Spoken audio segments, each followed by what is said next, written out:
Estás a punto de escuchar Final Abierto, un podcast sobre cine, libros y cosas. ¿Sabías que El planeta de los simios es una crítica al ser humano escrita por un ingeniero francés? Hoy te cuento cómo esa idea mutó en 10 películas que dicen más de nosotros mismos que de los simios. ¡Quítenme las manos de encima, changos mugrosos! ¡Puede hablar! He can talk, he can talk, he can talk, he can talk, he can talk, I can sing! Buenas, ¿cómo andan? Este es el primer, contenido real que estamos haciendo en este podcast llamado Final Abierto, porque el anterior fue una especie de presentación, así que este es el primero que hacemos real. El primer contenido en serio. Debo aclarar que este podcast ya lo grabé cerca de septiembre. Plena primavera, mi alergia estaba a tope. Y nada, hoy en día lo estuve escuchando, ya lo iba a subir y tengo una voz nasal que la verdad no me gusta nada. Y había hecho como una especie de guía definitiva de toda esta saga, en donde hablaba extensamente de todo lo que comprende este universo. Y la verdad que lo sentí un poco largo, duraba como 1 hora y dije, esto no me lo va a escuchar nadie. Entonces resolví regrabar todos los capítulos, pero esta vez hacerlo de forma individual. En este bloque vamos a hablar de lo que es el libro de El planeta de los simios. En los siguientes capítulos vamos a hablar de cada una de las sagas. Así que, si te interesa saber del libro, este es el lugar indicado. Ahora sí, vamos. En 1963, el escritor francés Pierre Boulle publicaba el libro El planeta de los simios. Una historia bastante inventiva, bastante original, la cual él mismo consideraba una de sus obras menos brillantes. Termina creando una de las sagas más largas e influyentes de la ciencia ficción y él no estaba del todo contento con su trabajo. ¿De qué trata la historia? Estamos en el año 2500.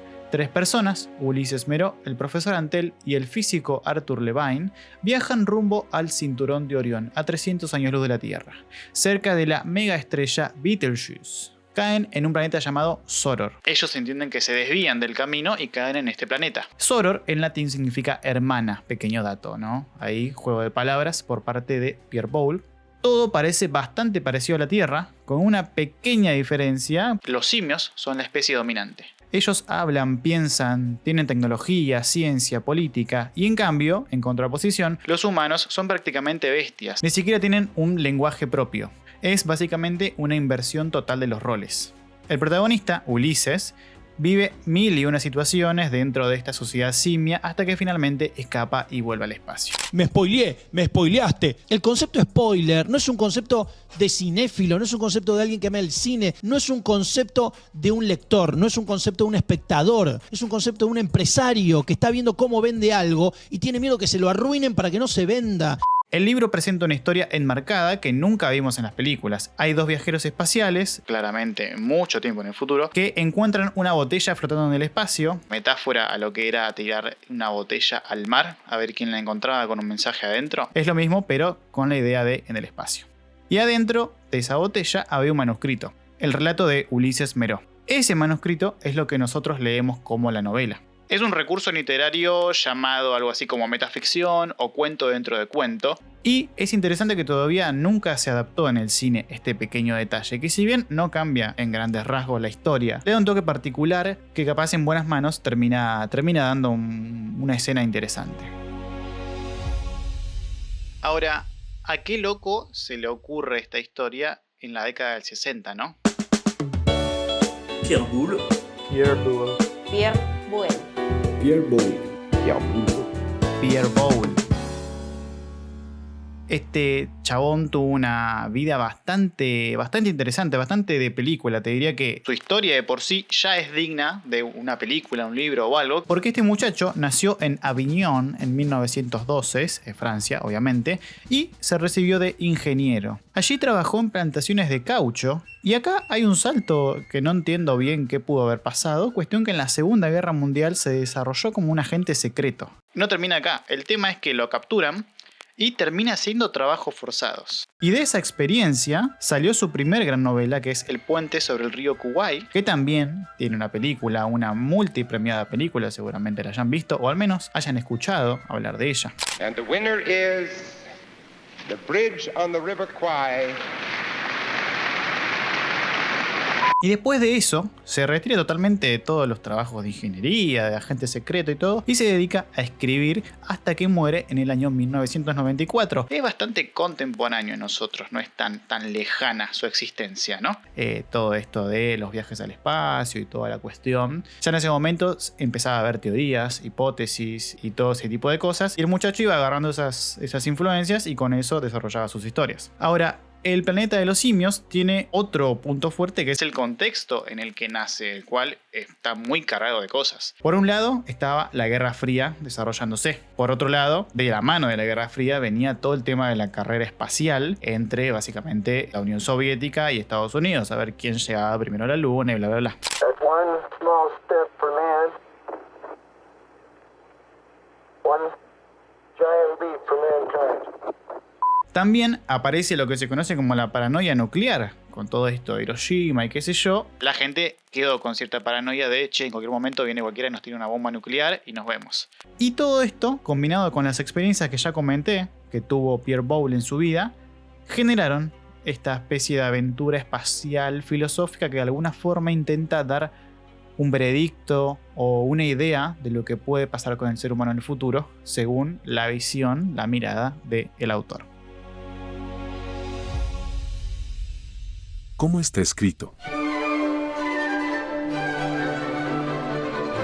Ya habiendo conocido por arriba lo que es la historia en sí, vamos a entrar a destacar algunas cositas que me interesan charlar con ustedes. En primer lugar, quiero hablar de el estilo. Todo está contado como si fuera una crónica en primera persona, es decir, por parte de Ulises. Esto te mete de lleno en el punto de vista de un humano común y corriente, el cual podríamos ser cualquiera de nosotros, que de golpe aterriza en un mundo que está totalmente distinto a lo que nosotros conocemos.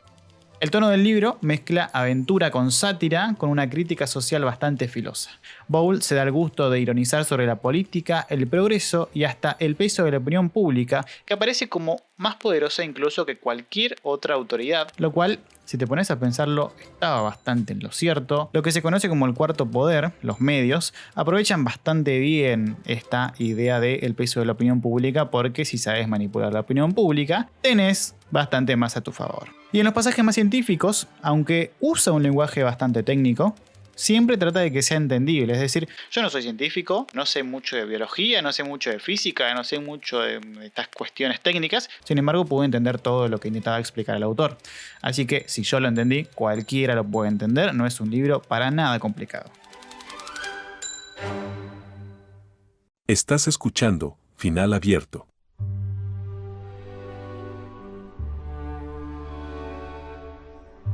Hay un detalle que me encanta, que quería resaltarlo, que es la importancia que le da a los ojos. Para Boulle, los ojos son la verdadera puerta del alma. Ulises llega a decir, y cito textualmente, la diferencia esencial con los simios no estaba en el color de los ojos, sino en lo que transmitían. Había en ellos un vacío, una ausencia total de expresión. La idea del vacío en la mirada es clave. Ahí está la verdadera frontera entre humanos y simios en la novela. No en la fuerza, no en la inteligencia técnica, sino en lo que transmitís con los ojos.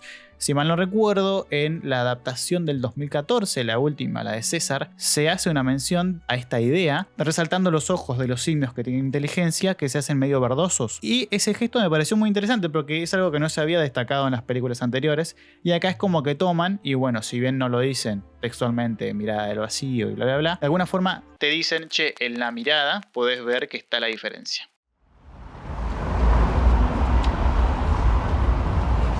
Contexto de la historia.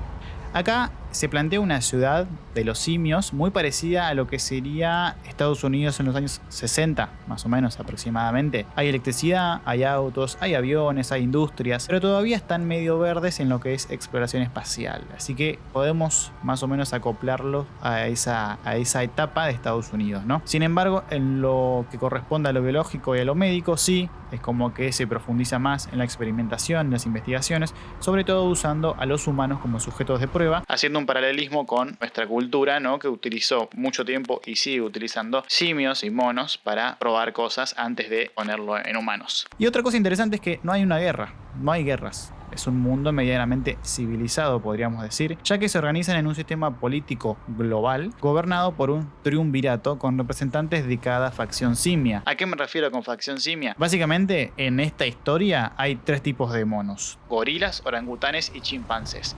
Los demás, no sé si no están, no sé si están en otra parte, solo explica que hay esas 3 facciones de gorila. Tal vez son los únicos que evolucionaron lo suficiente para sobrevivir. ¿Quién sabe? No lo explica. Esas son preguntas que jamás obtendrán respuesta, ¿está claro?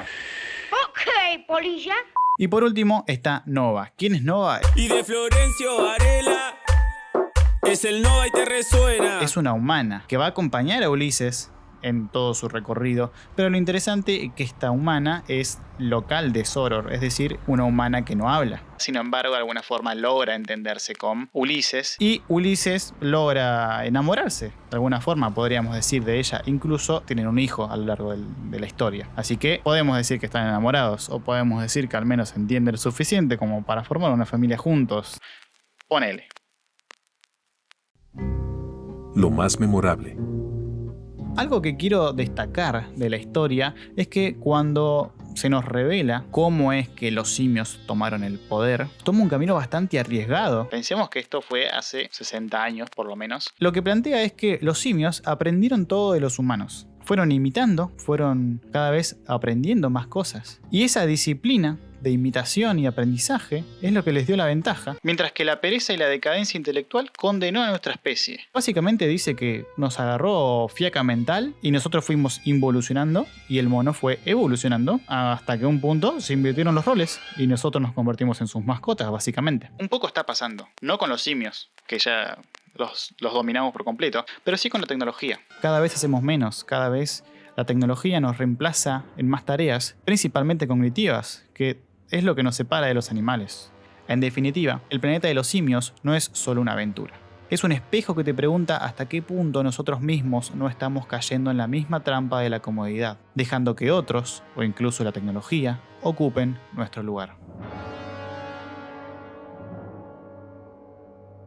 Bueno, y hasta acá llegamos con el capítulo de hoy. Ahora me gustaría saber qué opinan ustedes. ¿Leyeron el libro? ¿Les gustó? ¿No les gustó? ¿Vieron alguna de las películas? ¿Les interesa leer el libro?